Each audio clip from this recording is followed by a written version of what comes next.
Now, previously we implemented the login and registration functionality into our app.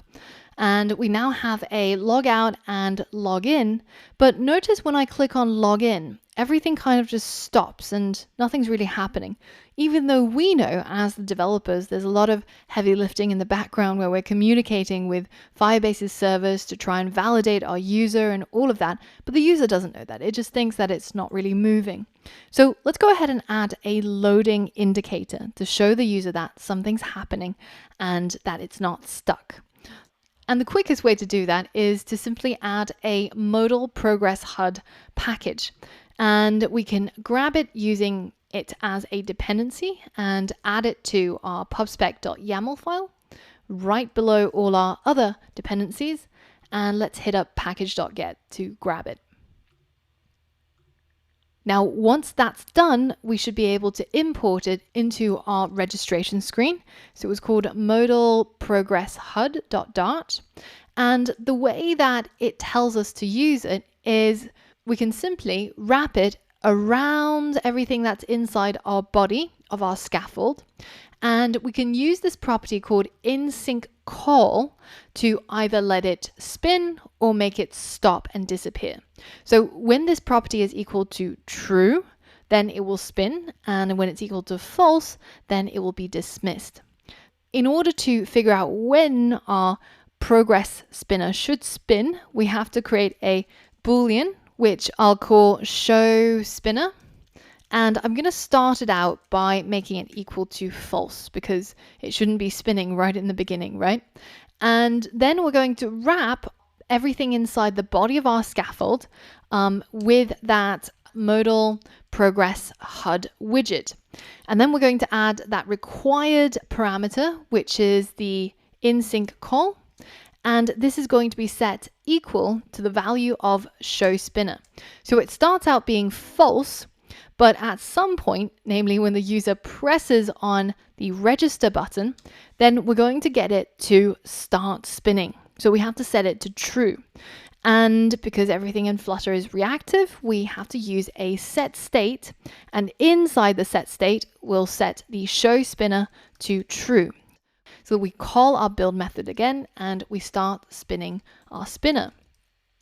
Now, if we head back to our registration screen, then you can see that as soon as I click on the button, it's going to start spinning and it's not really going to stop. So we have to tell it when to stop.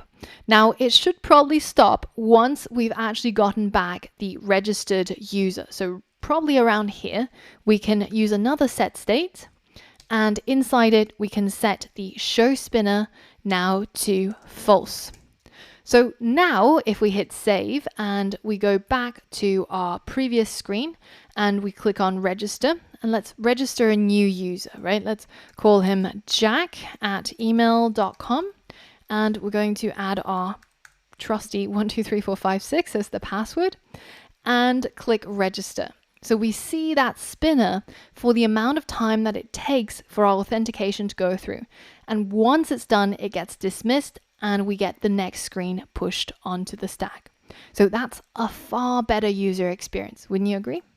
As a challenge, I want you to add the spinner for the login screen so that we get the same experience over there as well. So pause the video and try and give that a go. All right, so we of course start out by importing our modal progress HUD. And once we've done that, we create a Boolean value that's going to hold whether if we should show spinner. And we again started off as false. And now we're going to wrap everything in our body inside the modal progress HUD. And we're going to add that property, which is called inAsyncCall. And we're going to set it to equal the show spinner property. So it starts off being false. And again, in our button, as soon as we press on it, we're going to use a set state to set the show spinner now to true. And we're going to set it back to false once we've actually gotten back a user and we've successfully logged them in. Now that's it. So we've got a spinner for our login screen as well as our registration screen. and we can test it and see it in action by logging in with our previous registered users. In the next lesson, we're going to actually start writing code for our chat screen. And we're going to be saving the data that the user types as their message into our Cloud Firestore. So all of that is coming up, and I'll see you on the next lesson.